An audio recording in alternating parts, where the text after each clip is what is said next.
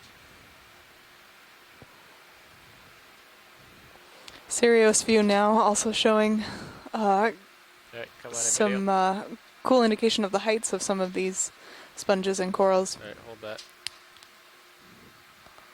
Center. So it's again a primnoid. You can see that the polyps are kind of oriented, pointed downwards. They're rising in whorls of 2 or 3. And then there's another one in behind it. These may be the species Narella bowersii, is what Chris Kelly suggested as a possibility. It's really hard to identify these two species from this level, but we feel a little bit more confident about the genus ID. Thank you. Actually, these look like they're in pairs. Yeah, these polyps are in pairs, not in threes, so that's going to be very informative. I'll have to compare that to the ones that we looked at earlier. I thought there were more than just 2 polyps. You can see these come out, they're almost at right angles, turned down. Mm-hmm. There's a lot of space also between the pairs of polyps. So depth now on this feature, 2,143 meters, and we found this sort of pinnacle here with rather abundant coral and sponge community. Yep. That's why I've come. I'm really pleased to see all Half these. a I was tether beginning north to of wonder you. about why there were no corals down in this area. Sponge. This is definitely, well, I should never say that. I don't believe we've seen anything like this today, or yesterday, or the day before. Do you want me to keep going back? To the history of science. Yeah, exactly. Well, I was referring earlier to the fact that I hadn't seen any of these large mounding sponges that were in colors. So this one doesn't have colors, but it is growing in more of this mound-like feature. Almost looks like, a brain. All right, Chris, time for you to get excited and tell us about this one. Yeah, well, this has got me a little bit stumped here. I suspect it could be a demo sponge. Okay. So a demo sponge versus a hexactinellid sponge. The hexactinellids are the glass sponges. When you think about your more typical sponge, sponges you see in shallow water, or the bath sponge that you might buy from the Mediterranean, those would belong to the demo sponge group. So that's by far the largest in terms of the known and described species. You want to know the real solid basis for that identification? It's because it's encrusting, and there aren't that many encrusting hexactinellids.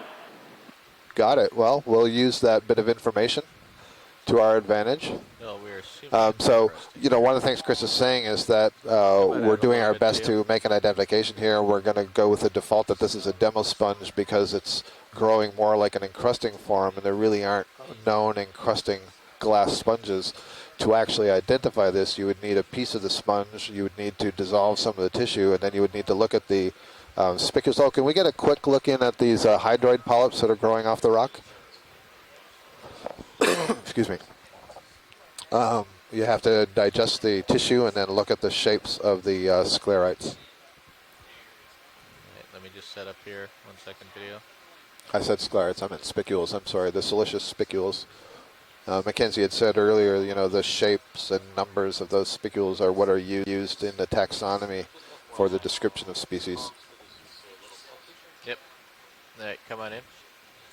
All right, so I think what we're zooming in here are a whole series of solitary hydroids, these large hydroids that may belong to Nick. So there's a couple of really cool things about what I'm seeing here. Yeah, if we can possibly hold it. So one, we have these large solitary hydroids, so the hydroid polyp, and we've looked at these before in these this leg, and I've described it as a tall body with a ring of tentacles surrounding a raised structure in the center, which is where the mouth is. No, I don't mind but what you're swapping seeing here is the yellow on the rock are these stolons, and I believe that means that these are interconnected, all these individuals.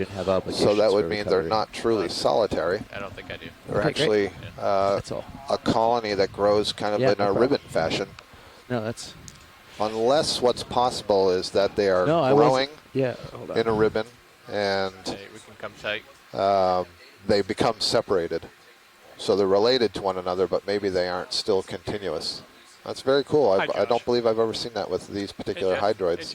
Brachyserianthus is what I would have called this as a genus if I hadn't seen those yellow stolons. Let's see if anybody on shore knows something.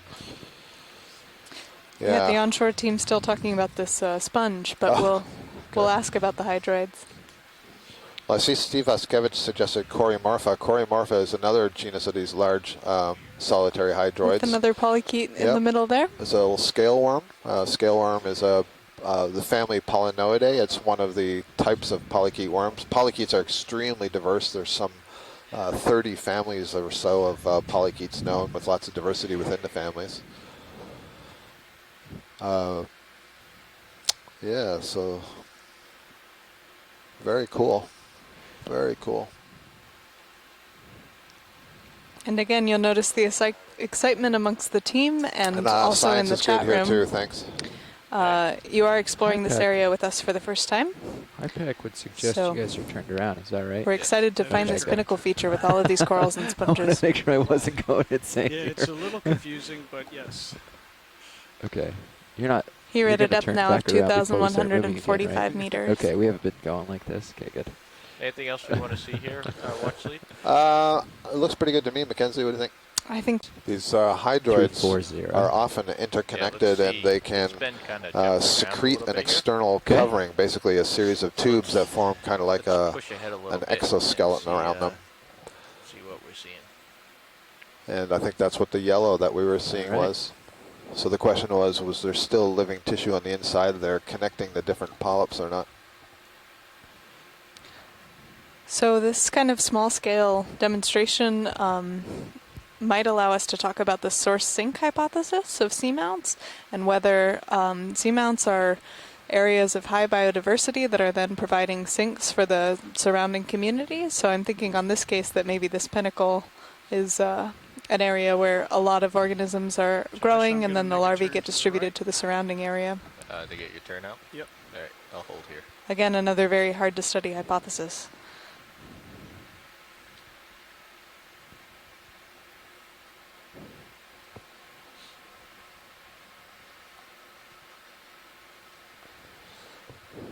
There you are behind me. Just getting set Well, up that was a again, great pinnacle to watch find. Indeed.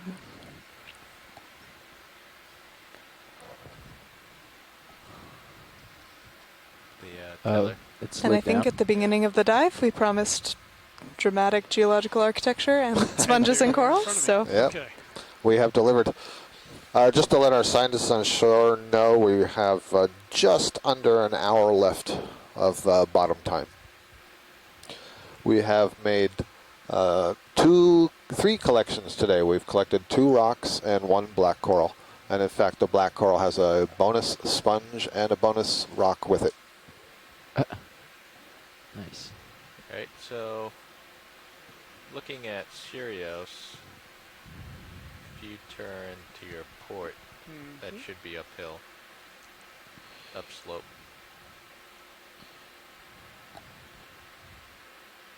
Back towards the north.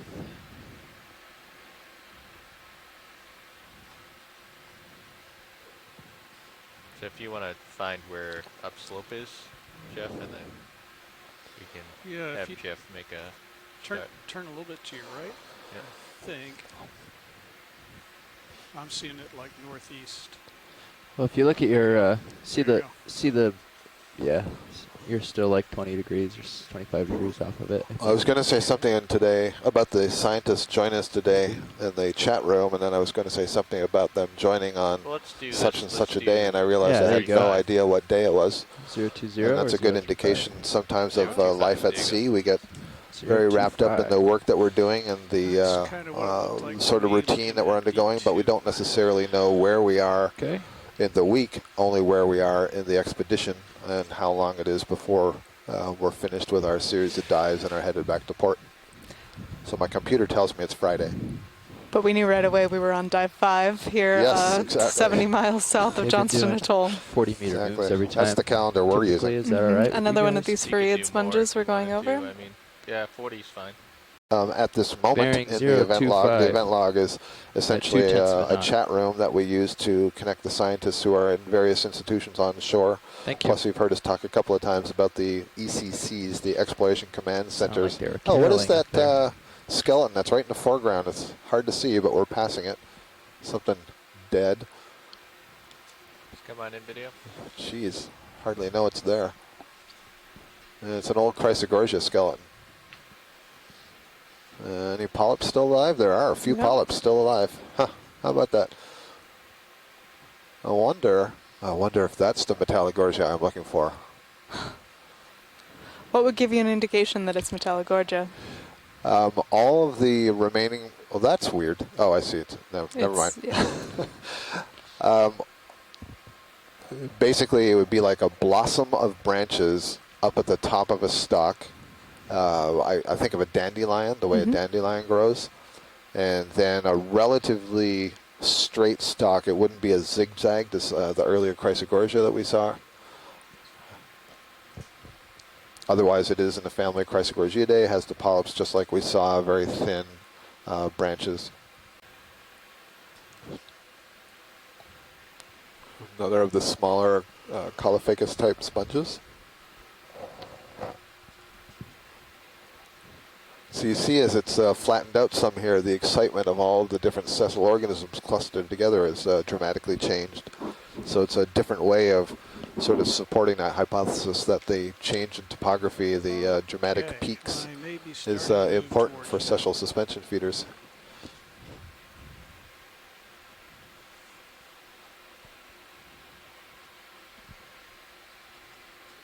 Thinking about again that these organisms can't, for the most part, move later in life, so they are bound to where they choose to settle, and so the ones that are most successful are going to be these ones that are on these ridges where they're able to get food.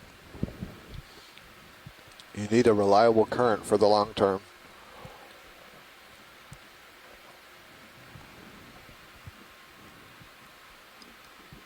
Stepsy. Dead sponge, yep. Coming up. That looked like the form that Chris was referring to earlier that had more of the tube-like morphology rather than the leaf-like morphology. Yeah, that's correct. That looks like a dead Ferriid to me. Gotta wait a little bit for you to catch up. For you guys on shore, I can tell you that we're not too much more than 30 meters or so away from waypoint 2. On a general heading towards waypoint 3, there's a, if we can trust the map that we're looking at on the high pack, there may be a bit of a flat area before the ridge resumes its steep upward climb. We haven't quite reached that leveling off plateau. It's a very small plateau. More of like the top of the spine that we've been climbing. There's a coral on the left there. Oh yeah, stinging, yeah. So I think this is a Chrysogorgia. You can see it's kind of like a bottle brush is the way we describe the overall colony morphology. And a Yes, shrimp indeed. just out of frame. So Chrysogorgia have been very common today. This is an octocoral, and I would say that this is the dominant octocoral species or genus that we've been seeing today. We have seen a few bamboo corals. We have seen a few primnoid corals. I don't think we've seen any sea pens today. Not today. Shrimp here? Yep, looks like a nematocarcinid shrimp, distinguished by those very, very long and slender legs, the long antennae.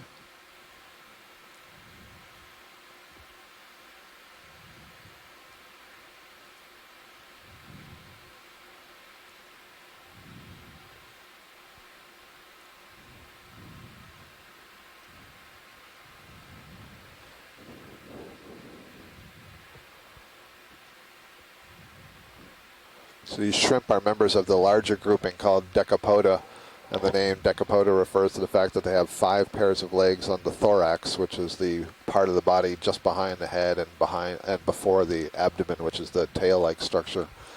And the squat lobsters that we've been seeing are also decapods, but their 5th pair of legs has been highly reduced and is typically hidden up under the carapace, so it appears that they only have 4 pairs of legs. Coming up.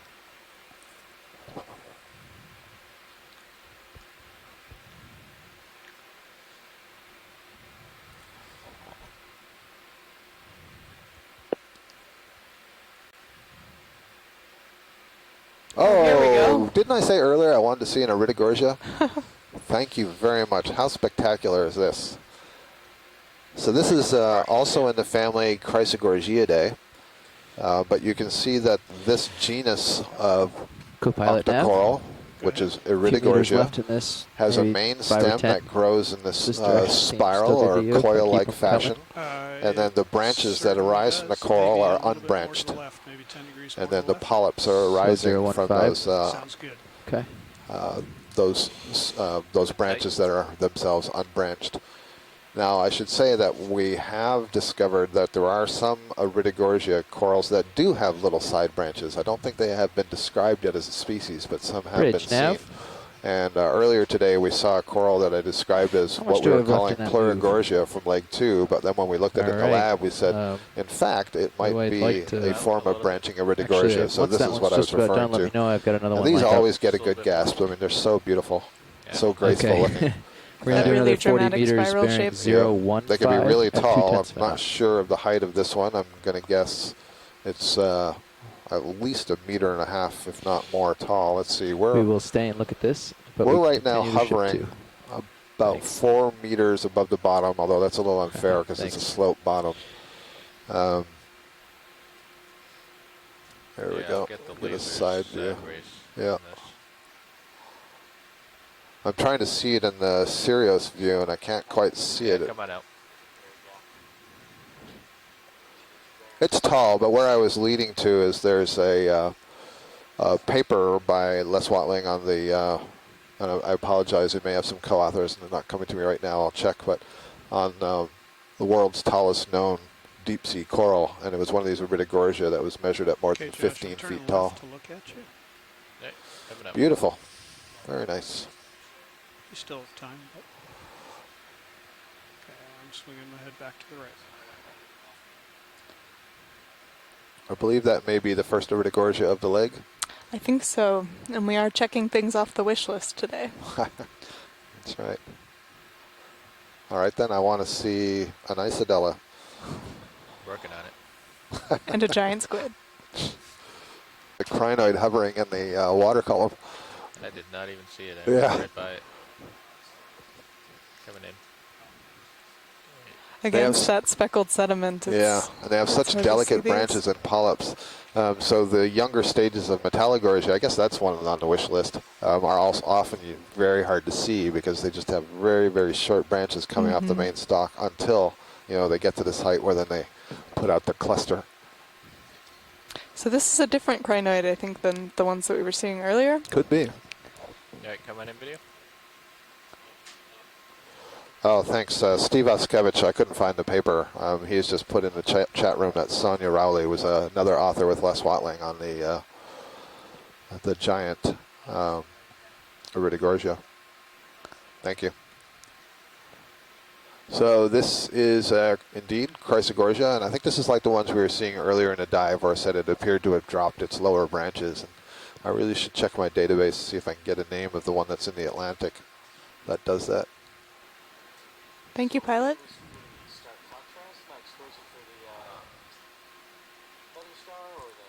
We've got what we need for our ID. I don't know if anyone is... Oh, yeah, we've also got a possible ID on the crinoid, so we're good, actually. Okay. Thank you. When you're ready, come on out.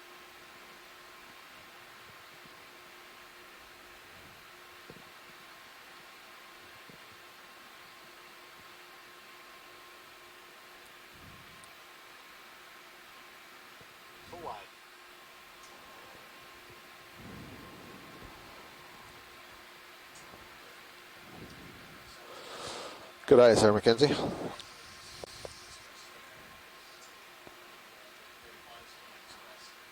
And we have another coral growing kind of sideways on this stalk. Oh, a bamboo coral. I think this might be the... well, we'll call it Isidella if it's what I think it is. But if it is what I think it is, then Josh, you can look, but don't linger. it's a new genus that we haven't named yet.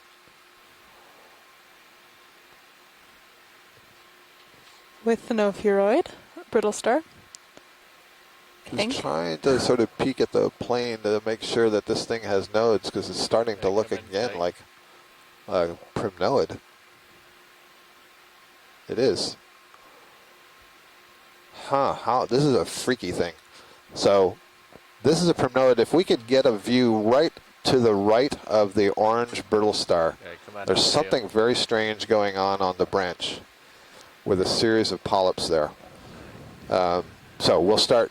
This is an octocoral. This is in the family Primnoidae, like the ones that we were seeing earlier we were calling Norella. I'm not exactly certain what species this might be. We'll see if Chris Kelly has an ID. So what do we want to see? Watch it. We don't so just to the right of... looks to me like... hold on, stand by. Like a Calyptrophora angularis. Okay, Calyptrophora angularis. So just to the right of the snake star there, the orangey one, you see on the lower branch, just come into view, there looks like there's some polyps kind of hanging off the bottom. And so what I'd like to determine, is that actually part of the coral colony, or is that something on it? And it looks to me like it's part of the coral colony.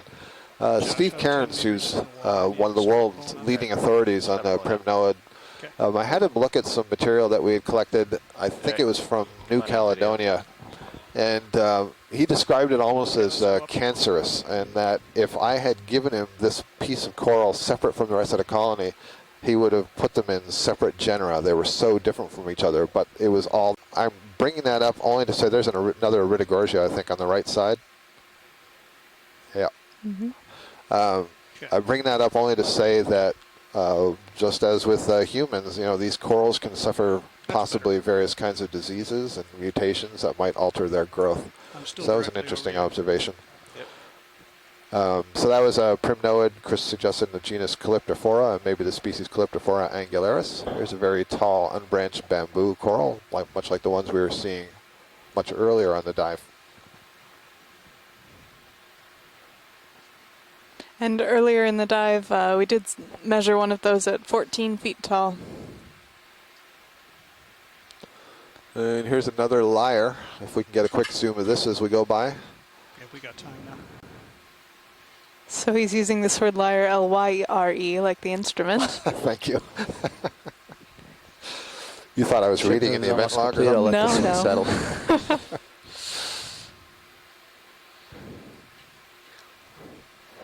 I keep thinking I'm going to see a bamboo coral here, but then we get up close and it's...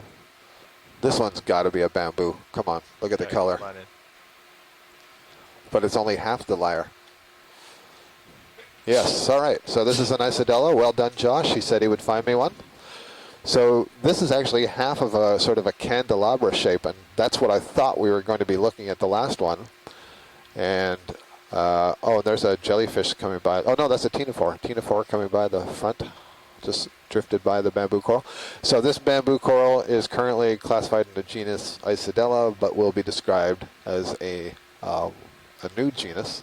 And we see this growth form, this candelabra-like growth form with branching at the nodes in both the Atlantic and the Pacific. And based on the genetics we've done, they are very closely related. And that, along with some of the morphological features, is what's leading us to give it a new genus name. Thank you. Yeah, we're out of the light. Sorry. All right. When you're That was happy, good. video.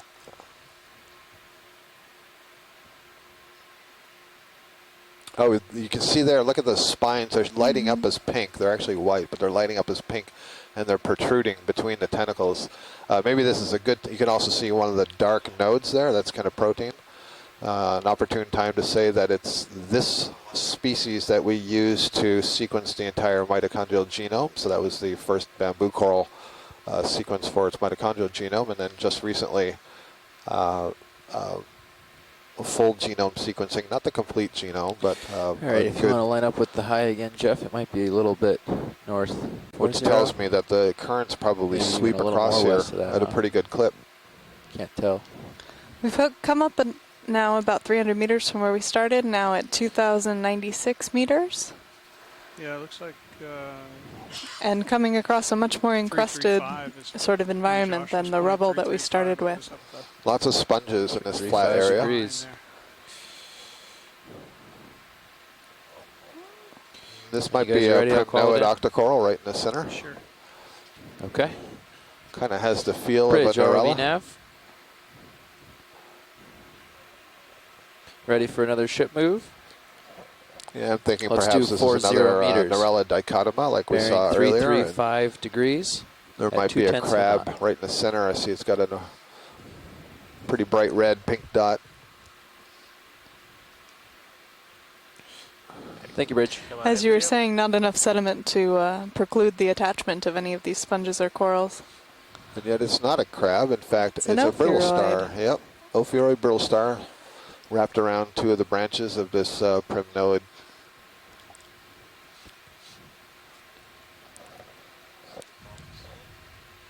And here I can see that some of these polyps are arising in whorls of 3. So 3 polyps coming off from basically the same point. Whereas before, when we thought we saw a slightly different colony, the one that was kind of like a lyra or candelabra, they were only in pairs. So another indication that we have at least 2 species of this genus, Norella.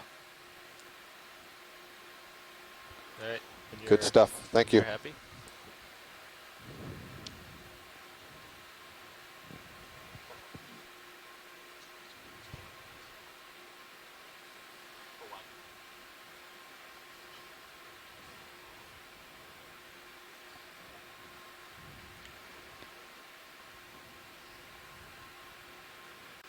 This feature. We have the pilot here pointing out this fissure that we're coming up Yeah, you can on. see it in Sirius's view pretty clearly. So in the camera 2 feed on shore, you'll be able to see kind of the extent of this crack It's got coming like through this 3 rock legs. feature that we've come up to, now at a depth of 2,091 meters. And it's warmed up a little bit out there, but still 2.09 degrees Celsius.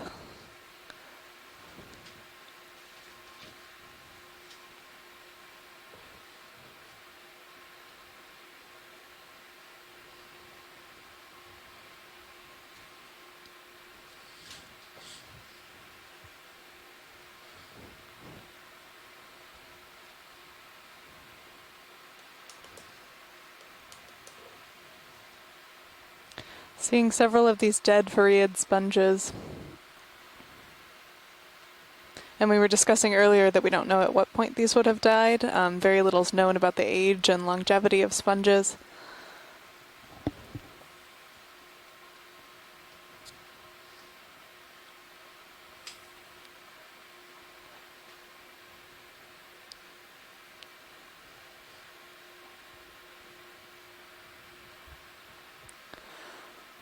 We've come up now to this kind of plateau that we suspected earlier might have some sediments, but we're not seeing much in the way of sedimentary deposits. rather this kind of encrusted rock face that's still housing a few sponges and corals. You guys, you see that black coral we just passed over? The big stalked one.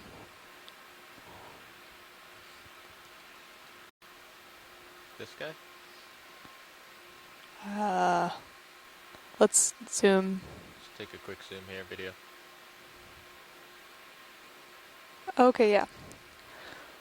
So this is a black coral, named for that internal skeleton, which is black, though the polyps can be different colors.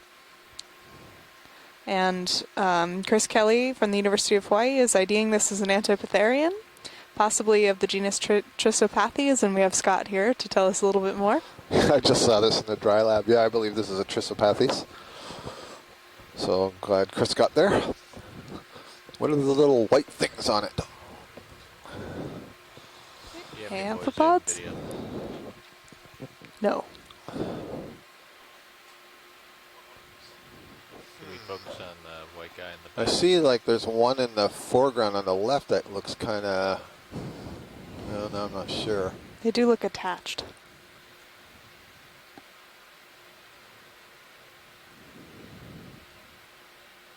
Huh.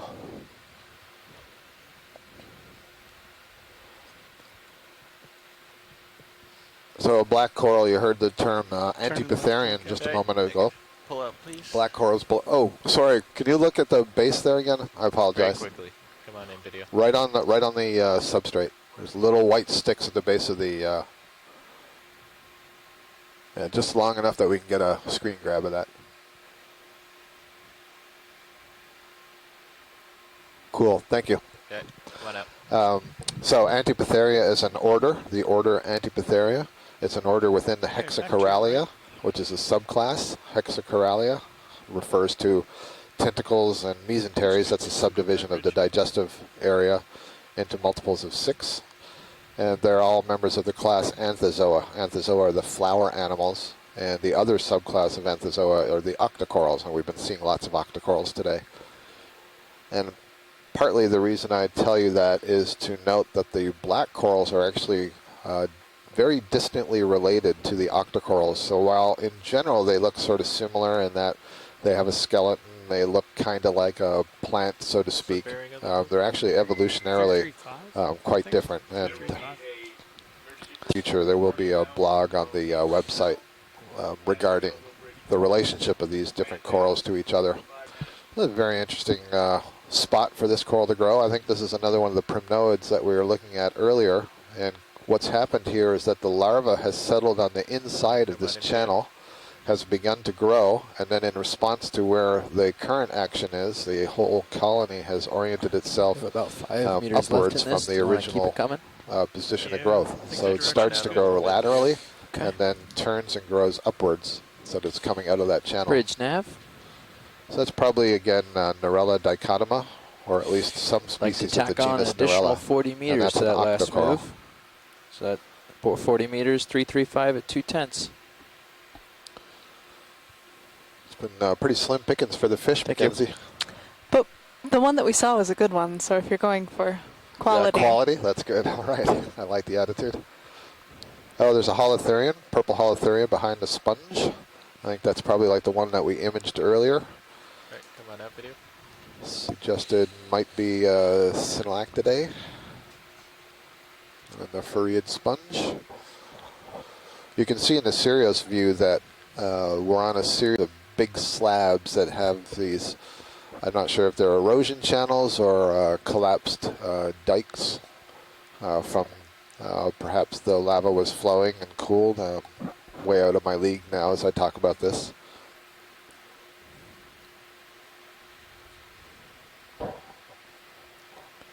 Interesting pattern though.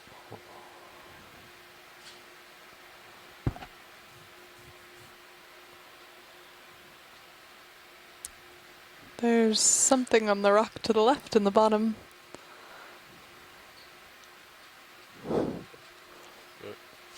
Down there? Yeah. Coming over. Let's see, there's maybe another primnoid on the right side. I didn't notice what was on the left. Oh, I see what you're talking about. I don't know what it is. Yeah, maybe a crinoid or... Brittle stars a on a branch. Bracingid, yeah. Video, coming partial. Oh. Skydiving. Skydiving, yep. See Just brittle like earlier. stars. So ophiuroids that have climbed up on some sort of stock structure, and one of them has just bailed out down into that channel. Some of these brittle stars basically fish. They hang their arms off of the whatever it is they've clambered up onto, and will grab things out of the water column. And there's one group of ophiuroids, we haven't seen them yet. Oh, there's a coral tucked way down in there. It would be really neat to see them, but they have these incredibly long arms that they sort of coil up and then release and sort of hang off, and they wave in the currents. 2 corals down there. Chrysogorgia and just at the very bottom of the screen Yeah, now. and the other one, yeah, that's a primnoid at the bottom. That's Yep, kind of like that Narella dichotoma, and then, yeah, just below it, right? That's a Chrysogorgia, it looks like. Boy, they're really tucked in there. And again, you can see the way the larva must have settled on the side of the rock. The colony began to grow, and then the branches turn upwards. And another Chrysogorgia. Behind, yeah. So maybe you'll start to believe us on this funneling effect. That's of, right. That's great. Current that. You stay how you are. Nooks and crannies or squeezed spaces are good if they flow, if they have an opportunity for water to flow through them. And I think this is one of these channels that is saying looked like, I don't know if it was a dike or an erosion feature. Are the lasers on? Very cool. There they are, yeah. How deep does it go? There's another Chrysogorgia. So it's interesting, you know, these the colonies edge here are and not down on there, the and flat we'll do the part. math later. They're in this little channel with the potential increased current. A lot of them in there. Another Chrysogorgia and another Narella. And a furriid sponge on the left.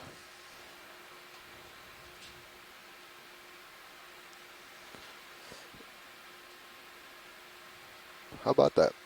I can see another one tucked way down in there. These channels are impressive. Yeah. Miniaturized canyons. Mm-hmm.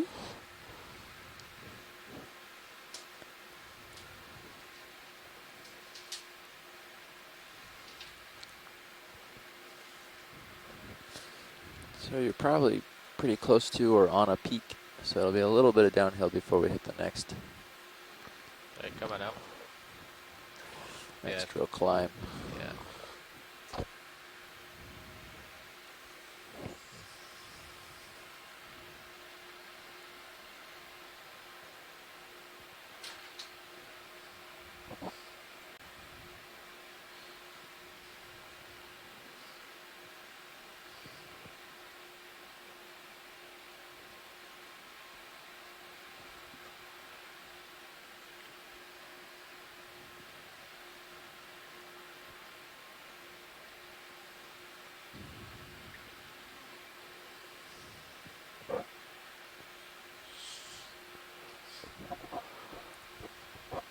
The Iridogorgia, as they grow, they also lose some of their lower branches. And, you know, I'm not sure why that's the case, and it's not consistent across all the species. Some have lost a lot of the lower branches. Others keep many of the lower branches. You can lose the There's scales. one we refer to as cousin it, or a Wookiee, and it has branches pretty much all the way down, and the main skeleton, instead of kind of spiraling, more or less sort of wiggles back and forth, and it's really dense. You guys want to jump north to this? Fascinating Keep looking on this thing. track and sort of hit it out there. Well, north is I think those Iridogorgia are very different than the picture that people would have in mind when you say the word coral. So uphill I think that's a treat to see. Due north. Just going to get you back to the uphill That's a good. as we That's a can. good point. That word coral is so general now. Go ahead, Chris. Are we still moving? Yeah, we're just about done. This one's just about finished. Onward and upward. You okay with due north, co-pilot? Due north works for me. All right. And we'll do Yeah, we may have lost the ship for a moment, but Chris, when they come back, I can use things like that when I talk to the students here in the should be able to classes. do 50 meters before we Bruce, start we getting can set. hear you So I'll on drive the down ship. and Are you keep an there eye with out. students right now? Bridge nav? No, they finished about 1 o'clock. So, but they're going to be more on Tuesday and Thursday next week. Copy that. Chris, were you going to add Is that something? last move just about finished up? All right. Yeah, can we so down Mike another one? Garcia was just in Let's do here, and I 50 asked him a meters, question bearing about due manganese north crust, at 2 because tenths per that's, knot. of course, what you were looking at. And I asked him point blank, why does manganese crust get so brittle when it dries out? And it does. So when it's down there and you're trying to rip a rock out of the substrate, it's almost impossible. It's just like steel.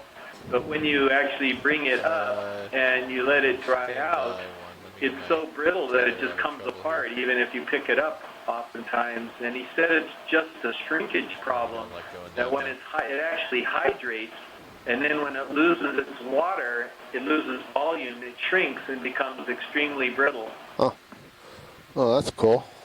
Turn up. Are your backlights on? Can't see the tether. Yeah, they are. Anyway, I thought it was a fun fact. I don't know if Bruce's students would think that. I'm looking down on it right now. Yeah, we may work that in if we have time and if we have questions about the manganese. So I'll keep it in mind. Or across at least. All right, I get it. You guys aren't that impressed, but I was. So, you know, everybody likes something different. I enjoyed that factoid, Chris. So one of the things that we were just saying was the word coral, and oh, a fish. A big range extension to the Central Pacific. This looks like it might be a synapobranchid, but I can't see it quite yet. Yeah, we're coming in. It's still out of the light. Fortunately, I can't get down to it because Understood. we're going downhill. Yep. Yeah. I think, yeah, synapobranchid.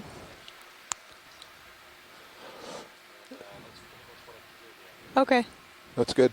Yeah, so for those of you on shore and for those of you watching, we're in this interesting position where we've come up this ridge and now there's a bit of a dip that goes downhill, and the ROV system is much more efficient to Ride them at 100 for too long. The parameters are just all off on that. We don't have the new parameters yet, so there are enough differences in the motor. The current's a little different. Are you pointing north, or are we heading? What's our bearing? We're heading north. Heading due north. All right, no, I'm off to the left a little bit. Hang on.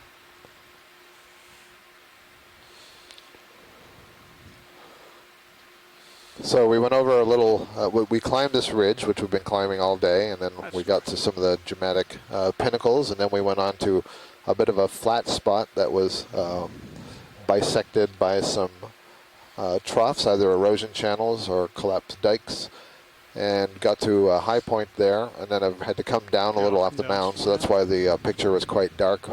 We were up in the water column about 7 meters off the bottom, and we're kind of traversing to the north across the little depression here to where the wall continues to pick up to the north, and get a little bit closer and we see ROV is now, D2 is now settling back down towards the bottom in order to continue this ascent. We have approximately 15 minutes of bottom time left. We're at 2,109 meters. I think we've made really good progress today. And it's great that we were able to get to this flat bench area. And now we'll just see in the last remaining moments of the dive what we see climbing up on the northern part of this ridge. Now that's kind of what I expected to see on this flat part. Yeah, these sediment. Yeah, and you can see some ripples now in the sediment. Again, indicating that currents have probably come through here and do so on a regular basis. So I'm facing east right now. What's the white right there on the, just going I think on it's the just bottom? overturns sediment. Oh, okay. Quick I zoom thought in. it was a critter. There is some little, there was a critter I think also on the left. Weird sediment. Out. There's a little stick. You see that on the, yeah. I'm way out to your You're way off starboard. to the right, yeah. You want me to follow you? You're coming back. I'm just gonna look at this guy and then come back. Alright, video coming in.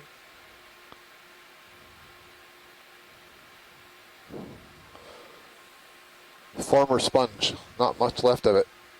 Alright, coming up. But you can see that spicule hanging off, and you get the idea that the stock is formed of Come on these long, thin silica spicules that are all bound together. In some types of sponges, like I think the one that we collected the other day, that is basically one solid spicule, and I was referring to the fact that there's some interest in by engineers in this looks like two boulders that have tumbled into position. That move, please. They look kind of out of place, and Let's you can do see that an there's additional 40 meters. Yeah, well, there's north as at the 2 tenths of a water knot. sort of rushes around them, it scours out sediments. So you see more of the rocks You can really exposed. see it in Yeah, in the Sirius view. Look at that. So if you look at the camera 2 feet, you can see these boulders. They look like they've maybe tumbled down the slope and come to rest here at some point. Maybe a sponge on top there. Uh-huh. So long enough ago that the sponge is growing.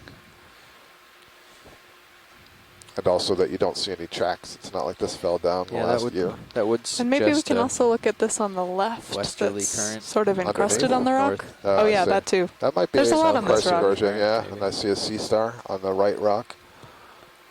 I think this is one of the planar Chrysogogia Chryseus. Right, let's come in on the sea star. Hold that.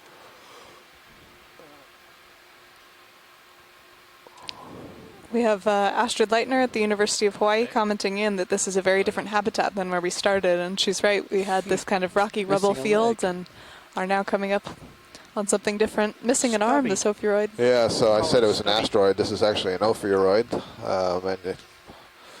As Mackenzie just pointed out, one of the arms has been lost. May have been bitten off. Are missing arms more often than they have them all. Yeah, well, so one of the reasons they're called brittle stars is because the arms are very brittle and they can very easily detach them and live to fight another day and just leave part of their arm behind. This is a bamboo coral in the foreground, very young one. Less than a dozen polyps, and I'm not sure I can see any nodes, so maybe it's not a bamboo coral. Maybe it's a very young primnoid. Is it possible at all to get a little tighter on that? Do we have any more video? At what point in their development do they start to have nodes? They should have nodes very early on. Yeah. Because the nodes would not appear later. I think that's a primnoid. So that's a very young primnoid. How interesting. And just the color of the skeleton, the feel of the skeleton, to me, that's a primnoid. And Chris Kelly has identified this sponge behind for us as Stelodorix, which is a demisponge, not these hexactinellid glass sponges that we've been talking about earlier. Great. So that's new sponges for the day. We got a few of them right here. Okay, come out partial. Actually, we needed a good shot of that. We collected one on the last, the first ROV cruise that we were on, but we didn't get a good image of it because it was right at the end of the day. So that was fabulous to get the images there. Oh, good. Great. I'm glad, Chris. The voice of Chris Kelly at the University of Hawaii. Looks like we have one of these scoop sponges. I'm not sure if it's the same scoop, but you identified it as Poliopogon before. And oh, that's interesting. Okay, I'm looking straight down at it. So that is a sponge. This is just a large, yeah, that's a larger and older version of the Stelodorix. This thing that's highly branched, you mean? Only got a Yeah, that's correct. That's why it's so weird and unique. Huh. Okay. Cool. Really amazing view in the second camera feed right now of us looking at this rock here. Come on out, video. I got a scoop. All right. Thank you. Some of those Phariid sponges on the top. Again, all the action is on the raised rock around the sediments. Maybe a Caulophacus. Up and over, Josh.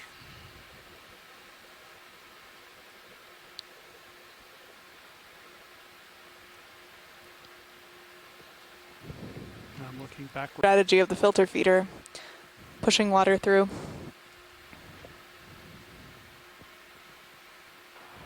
Yeah, sometimes being able to get both sides is really informative and really helps us develop a search image for the future. Another holothurian here. We've seen this guy. I think we have as well. We've gotten some good images of those earlier. I don't know if this is the synallactid.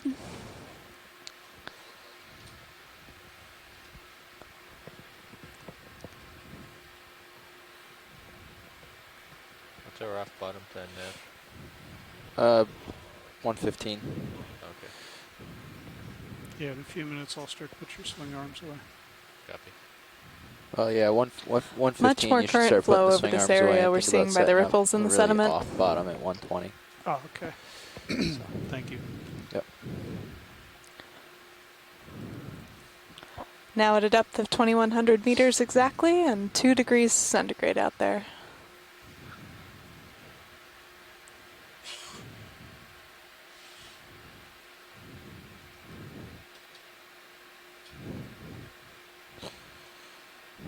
Well, if you need a rock, plenty of rocks here to collect.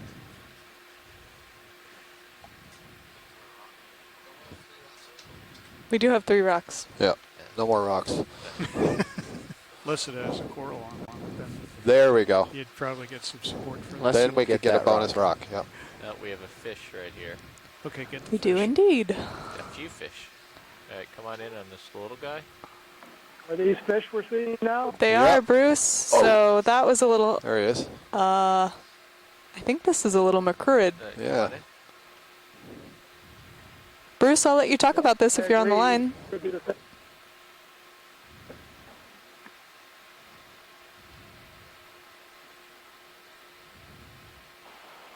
Come on, Bruce. Say it. Say it. Which 2 genera is this one?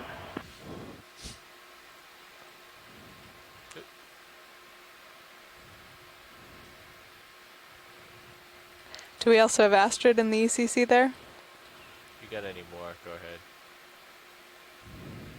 It's in the dust.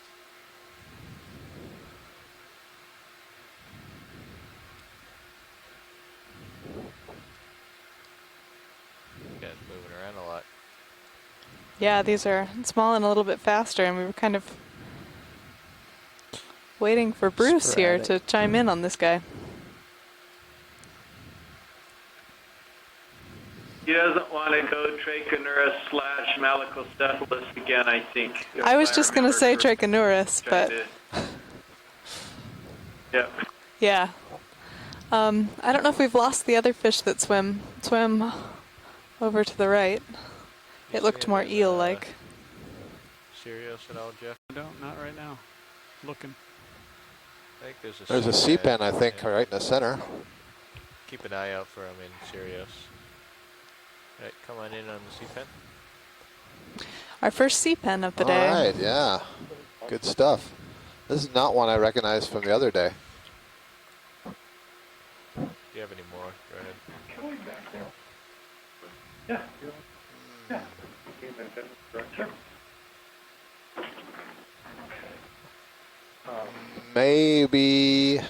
Maybe, I'm not sure what genus this is. But since Chris was just giving Bruce a hard time, I'll throw out some possible names. Prototillum is a possibility.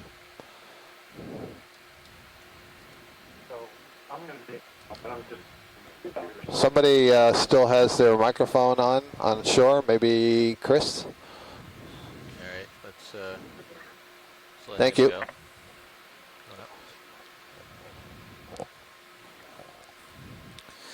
Ship move has stopped. One lone sea pen. Sirius is settling in. Yeah, let's just let this Again, taking play advantage of some of this soft substrate And, we have here. If you're finding yourself in need of exploration area, you could settle on moving west eventually. For off bottom. Bruce, no guts, no glory. But you can meander.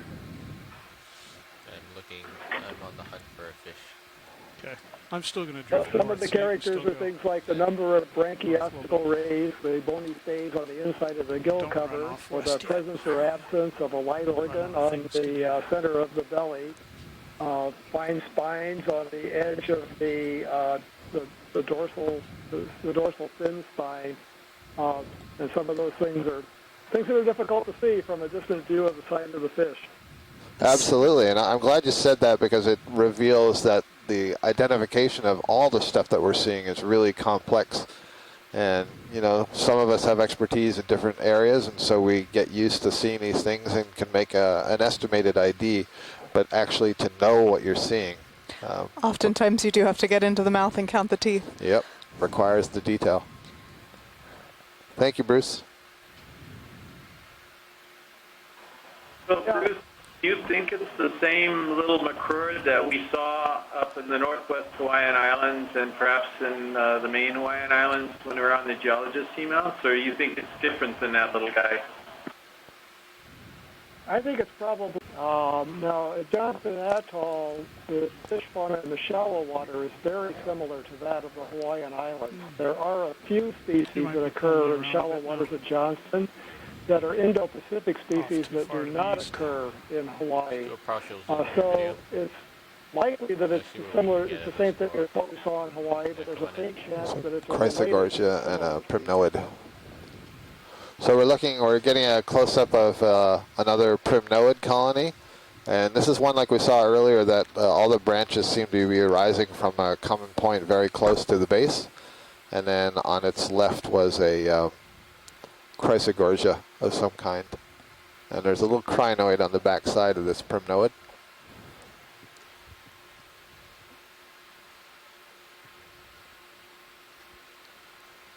All right, video.